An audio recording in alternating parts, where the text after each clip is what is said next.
ആഗ്രഹിക്കുന്നത് അമ്മേ. സ്വപ്നസ്നായ നീയടി ഇംഗ്ലീഷ് മീഡിയത്തിൽ പഠിച്ചുകൊണ്ട് അറിയത്തില്ലല്ലേ? സ്വപ്നസ്നായ ഞങ്ങളെല്ലാവരും അങ്ങയുടെ നാമം പൂജിതമാകണം. എന്റെ മോളിക്കുട്ടി, അങ്ങയുടെ രാജ്യം വരണേ, അങ്ങയുടെ തിരുമനസ് സ്വർഗത്തിലേ പോലെ ഭൂമിയിലോ. ആ കോഴിക്കോടോ വേളാങ്കണ്ണിക്കാ പോകുന്നത്. ആ കോഴിക്കോട് തുറന്നു വിട്ട എന്താ പ്രാർത്ഥിച്ചോണ്ടിരിക്കുമ്പോ കോഴിക്കോടിന്റെ കാര്യം പറയുന്നത് എന്തിനാ? ആ കോഴിക്ക് തീറ്റ കൊടുക്കാൻ മേലെ. കോഴിക്ക് നീട്ടി കൊടുക്കാൻ നീ പ്രാർത്ഥിക്കാൻ നോക്കാം.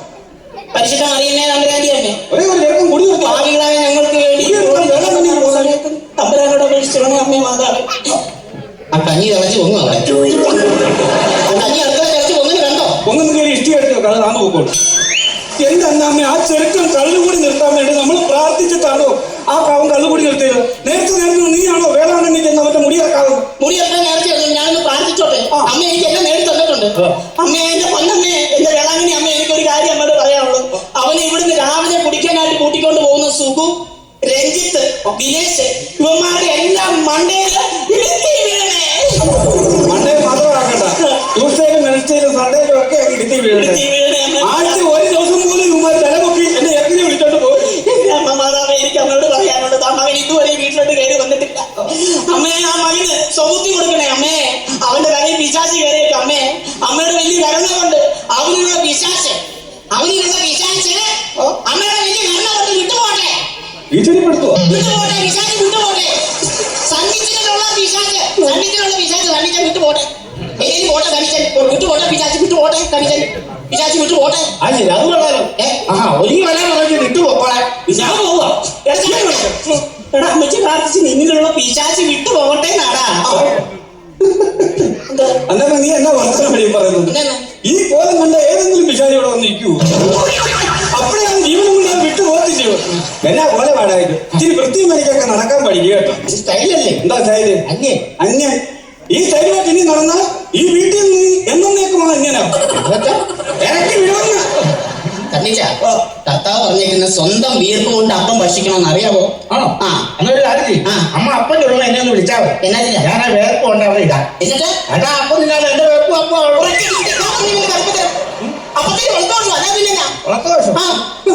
മര്യാദക്ക് ഈ മുടി ഇറക്കി നമുക്ക് നേർച്ച നടത്തണം. നിന്റെ അമ്മ നേർന്നതാണ്. അപ്പൊ ഈ മുടി ഇറക്കി കഴിഞ്ഞ് കഴിഞ്ഞാൽ നീ അതിനൊരു കല്യാണമൊക്കെ ഞാൻ നടത്തി തരാം കേട്ടോ. നമ്മൾ എങ്ങനെയാ പോകുന്നത്? എങ്ങനെയാ പോകുന്നത് വെച്ചാൽ ഇവിടുന്ന് ഓട്ടോറിക്ഷയ്ക്ക് ഓട്ടോറിക്ഷയിൽ പോകും. സ്റ്റേഷൻ വരെ. അത് കഴിഞ്ഞ ട്രെയിനിൽ കയറി നാഗപട്ടണം ഇറങ്ങും. അവിടുന്ന് ബസ്സിൽ കയറി നമ്മളൊക്കെ പോകും. പക്ഷെ അമ്മച്ചി നേർച്ച തരണമെങ്കിൽ ഇങ്ങനെയൊന്നും അല്ല. നമുക്ക് നേർച്ച പഠിക്കണമെങ്കിൽ നടന്ന് പദയാത്രയായിട്ട് പോയെങ്കിലേ നേർച്ച പഠിക്കുള്ളൂ. അറിയാമോ? പദയാത്രയായിട്ട് പോകണം. അപ്പൊ ഈ പദയാത്ര ഈ തീർത്ഥയാത്ര നമ്മൾ എന്നാ വ്യത്യാസം? ഒരുപാട് വ്യത്യാസമുണ്ട് മോനെ സണ്ണിക്കുട്ടി. നീ ഇപ്പൊ ഒരു പുണ്യ സ്ഥലത്തേക്ക് നടന്നിങ്ങനെ പോവുകയാണ്. കുറെ ദൂരം നടന്നു കഴിയുമ്പോ നിന്റെ വായിന്ന് പദ വരുമോ? അതാണ് പദയാത്ര. അഥവാ പദ വന്നില്ലെങ്കിൽ അത് തീർത്ഥയാത്ര. അതിനാ കുറച്ചുകൂടെ പുണ്യൊക്കെ കിട്ടുന്നേ. അവൻ പദയാത്ര എനിക്ക് വന്നിരിക്കുന്നു. മുടി വെട്ടാൻ നോക്കണം. ഇതിന്റെ ഒന്നും പോകേണ്ട ഒരു കാര്യമില്ല. നമ്മുടെ അച്ഛനെ വിളിച്ചൊന്ന് വെഞ്ചരിപ്പിച്ചാൽ പോരാണോ? ഞാൻ കണ്ണൂടി നിർത്തിയല്ലോ. അച്ഛനെ വിളിച്ച് വെഞ്ചരിപ്പിക്കാനോ? നീ അച്ഛനെ വിളിച്ച് ഞാൻ വെഞ്ചരിപ്പിച്ചിട്ട് വേണം എന്റെ നെഞ്ചരിയാൻ. പള്ളിയുടെ പണി നടക്കുവാ. സംഭാവന ചോദിക്കും.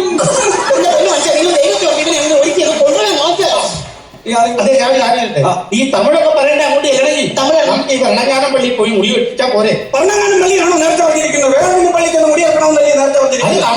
നമുക്ക് തമിഴ് പഠിക്കാൻ വേണ്ടി ഞാൻ നമ്മുടെ യോസൂട്ടില്ലേ ഓട്ടോക്കാരൻ, യോസൂട്ടിയോട് ഞാൻ പറയുന്നുണ്ടായിരുന്നു തമിഴ്നാട്ടിൽ വരെ പോകുന്നുണ്ട്. അപ്പൊ നിനക്കറിയാവുന്ന വന്നിട്ട് തമിഴൊക്കെ ഞങ്ങളെ പഠിപ്പിക്കാറോന്ന് ഞാൻ പറഞ്ഞിട്ടുണ്ടായിരുന്നു. അവൻ വരുമോ? അവൻ വരുമോ എന്ന് ചോദിച്ചാൽ അവൻ വരും.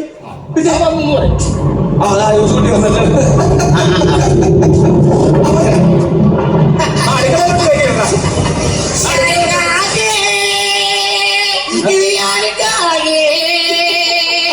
നിന്റെ അതെ കാണുമ്പോൾ ഇത് തന്നെ ചോദിക്കണമെന്ന് ഞാൻ തിരിക്കുമായിരുന്നു. ഇത് യാർക്കാഹെന്ന് ഉണക്കപ്പറ്റില്ല. ഒരൊറ്റ വീക്കാൻ പറ്റില്ല. ഉണക്കാപ്പറ്റില്ല. വണക്കം, നമസ്കാരം. അങ്ങനെ റെഡിയാക്കി എന്റെ അടുത്ത് വെക്കുന്നുണ്ട്. അപ്പൊ ഇറങ്ങിയ കമ്പുടനെ അങ്ങ് പോയേക്കാം. പക്ഷേ തമിഴ്നാട്ടിലോട്ടാണ് പോകുന്നത്. തമിഴ് വല്ലതും അറിയാവോ? അല്ല, അതിനല്ലേ നിന്നോട് വരാൻ പറഞ്ഞത്. എന്തെങ്കിലുമൊക്കെ ഒന്ന് പറഞ്ഞു തന്നാൽ ഞങ്ങൾ കാര്യമുള്ളൂ. ഒന്നോ രണ്ടോ വാക്കുകൾ പഠിച്ചു കഴിയുമ്പോഴേ നമ്മൾ തമിഴ് പഠിച്ചു കഴിഞ്ഞിരിക്കും. നിസ്സാരമല്ലേ? നമ്മൾ ഇവിടെ നേരെ തമിഴ്നാട്ടിൽ തന്നെ ഇറങ്ങുമ്പോ ഒരു പുരുഷനെയാണ് കാണുന്നതെങ്കിൽ അണ്ണേ വഴക്കം. അണ്ണേ അണ്ണേ.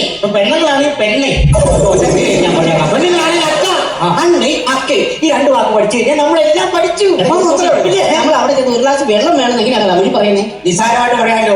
നമ്മളിപ്പോ ഒരാണെങ്കിലാണ് കാണുന്നെങ്കിൽ അണ്ണാ കൊഞ്ചം തണ്ണി തരുമാ. അത് ശരി. കുഞ്ചൻ തണ്ണി ചോദിച്ചാൽ കുഞ്ചൻ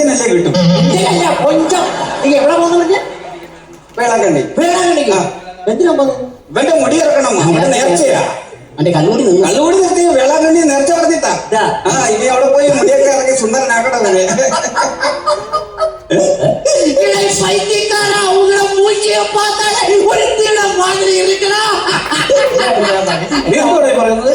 എന്റെ ചെറുക്കനെ നോക്കി എന്തോ ഈ പറയുന്നത്? അയ്യോ, തമിഴ് അറിയത്തില്ലല്ലേ? ഈ മൂഞ്ചി എന്ന് പറഞ്ഞ തമിഴ്നാട്ടിൽ മുഖം, അതാണ് ഞാൻ പറഞ്ഞു വന്നത്. ഈ യാത്രയും അങ്ങനെ ആവുമെന്ന് എന്റെ പേടി. നമുക്ക് ഈ യാത്രയിൽ ഒരു രണ്ടാഴ്ചത്തേക്ക് മാറ്റി വെച്ചാൽ അല്ലെ, ഈ മുടിയായിട്ട് കൃഷി ഓഫീസിൽ ചെല്ലുവാണെങ്കിൽ തേനീച്ച വളർത്താനുള്ള ചിലപ്പോൾ ലോൺ കിട്ടിയേ. അതുകൊണ്ട് പറഞ്ഞത് അപ്പച്ച അവൻ വെറുതെ വിട്ടോ കേട്ടോ. മുടിയും പറഞ്ഞുകൊണ്ട് വൃത്തിയും മനം കേട്ട് നടക്കുന്നു. ആ പോത്തിറച്ചി മറ്റേ ഒരു 4 പേർ കൊണ്ടാണ് ചോറ് എടുക്കണം കേട്ടോ. സംഗീതത്തിന് പോത്തിറച്ചി വലിയ ഇഷ്ടമാണ്. പേര് ഇരുന്ന് തിന്നാ. പിന്നെ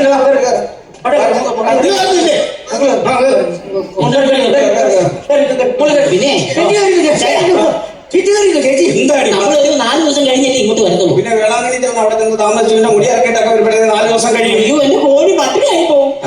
ആ കോഴിനെ കൂടെ കൊണ്ടുപോകാനേ. ആ കോഴിയെ മാത്രം വെക്കണം. ആ ആടിനെയും താറാവിനെയും എടുത്ത് വണ്ടി എടുത്ത് കേട്ടാ. ഈ കോഴിയും താറാവിനെയും അവരിലേക്ക് ഈ വണ്ടിക്കകത്ത് ഇരുന്നോ? നോക്കയുടെ പെട്ടകോ? ഈ ജോസുകുട്ടിയുടെ ഓട്ടയാണ്. അമ്മയ്ക്ക് കയറി നിനക്ക് നാണമുണ്ടോ? നിനക്ക് നാണമുണ്ടോ? ആ കൊച്ചിന്റെ വായു എടുത്ത് തലയിൽ വെച്ചോണ്ട് നടക്കുന്നു. മനുഷ്യനെ കൊണ്ട് കളിയാക്കാനാണോ? അതായിട്ട് മക്കള. അയ്യോ, ആയില്ല.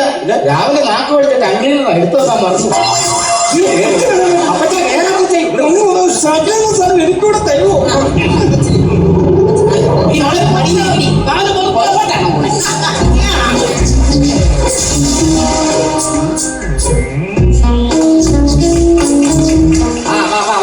ആരും കൂട്ടം തെറ്റി പോകരുത്. സൂക്ഷിച്ചൊക്കെ ചെയ്യണം. ഈ പ്ലാറ്റ്ഫോമിലാണ് വരുന്നത്.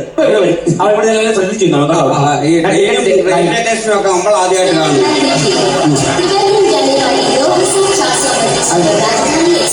Your attention please. അല്ല, അവര് പറഞ്ഞ അറ്റൻഷനായിട്ട് നിൽക്കാൻ. അയ്യോ, അറ്റൻഷൻ എന്ന് പറഞ്ഞാൽ ശ്രദ്ധിക്കൂ എന്നാണ് പറഞ്ഞത്. എടാ, നീ ഇത് കേൾക്കുമ്പോ ഞാൻ വേറൊരു കാര്യം ഓർക്കുന്നു. എന്റെ മൂത്ത ചേട്ടൻ ഒരു പാർട്ടി ഉണ്ടായിരുന്നു, പട്ടാളത്തിലായിരുന്നു. ഒരു പ്രാവശ്യം ലീവിന് വന്ന് റെയിൽവേ സ്റ്റേഷനിൽ ഇറങ്ങി പാളം ക്രോസ് ചെയ്തപ്പം പാളത്തിന്റെ നടുക്കെത്തിയപ്പം ഈ അറ്റൻഷൻ കേട്ടു. പഴയ പട്ടാളക്കാരല്ലേ, അറ്റൻഷൻ അടിച്ച് ഒറ്റ നിപ്പായ. എന്നിട്ട് ഉരുള കയറി ഇറങ്ങി അങ്ങ് പോയി. അപ്പൊ ഈ വീട്ടിൽ കണ്ട ആ ഓടിയുടെ മുഖം കണ്ട് ഇരിക്കും ഊപ്പാട് തീർന്നു. ഇങ്ങനെയൊക്കെ ഇരിക്കുക.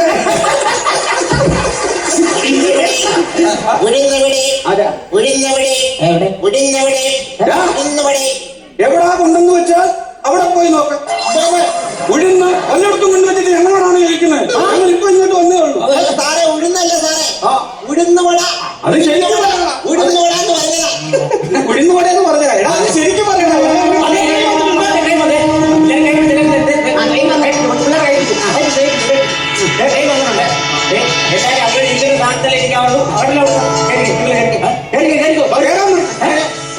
ഞാനൊരു കാര്യം മറന്നുപോയി. യൂസുട്ടി, അത്യാവശ്യമായിട്ട് നീ ഓട്ടോ ഒന്ന് വീട്ടിലോട്ടൊന്ന് വിടണം. അത് ബൈബിൾ എടുക്കാൻ വിട്ടുപോയിരുന്നു. അയ്യോ ദൈവമേ, ബൈബിൾ എടുത്ത് പ്രാർത്ഥിച്ചിട്ടല്ലേ വീട്ടിൽ നിന്നോട്ട് ഇറങ്ങിയത്. ബൈബിൾ എടുക്കുന്നത്? അതല്ല, ഞാൻ ബൈബിൾ എടുക്കണം. വേറെ വല്ല അത്യാവശ്യമാണെന്നുണ്ടെങ്കിൽ ഇവിടെ ടോയ്ലറ്റ് ഉണ്ട്, നമുക്ക് അവിടെ. അതല്ല ഞാൻ പറയുന്നത്. ബൈബിൾ എടുക്കണം.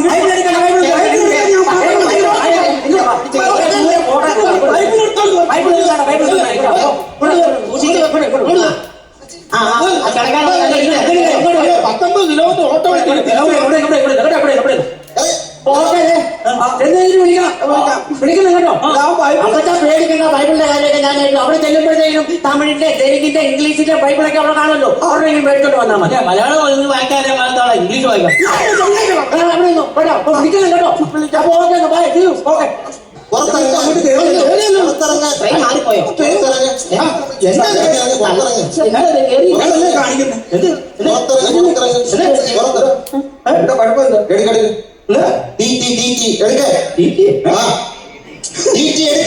നാണമുണ്ടോടോ നിനക്ക്? കോട്ടും സൂട്ടും ഇട്ടുണ്ട് തീറ്റി തീറ്റി എന്നും പറഞ്ഞ് ഞങ്ങളോടൊന്ന് കൈ കിട്ടും. ചോറ് ഉണ്ടാക്കൊണ്ട് ശകലം തീറ്റി ഇട്ടോളൂ. തീറ്റി കഴിക്കാൻ അവനെന്താ കോഴിക്കുഞ്ഞു? കുടുംബത്തോടെ അറിയിക്കാണ് കളിയാക്കാൻ. എന്താ മാന്യന്മാരെ, എന്താ ഇവിടെ ഞാൻ ട്രെയിനിൽ ടിക്കറ്റ് ചെക്ക് ചെയ്യുന്ന ആളാ. ടിക്കറ്റ് എടുത്തില്ലെങ്കിൽ ഓരോരുത്തരും 4000 രൂപ ഫൈൻ അടയ്ക്കേണ്ടി വരും. ടിക്കറ്റ് എടുക്കാൻ എന്നെ തല്ലിയത്? നിന്നോടൊക്കെ ഒരു 100 തവണ ഞാൻ പറഞ്ഞു ബൈബിൾ എടുക്കണം ബൈബിൾ എടുക്കണം. എന്തിന്? ആ ബൈബിളിനകത്തിരിക്കുന്നതോടെ നമ്മളെല്ലാം ടിക്കറ്റ്. അപ്പോഴത്തെ ഏറ്റ മുടി അത് റെയിൽവേ പോലീസുകാർ വെട്ടിക്കോളും.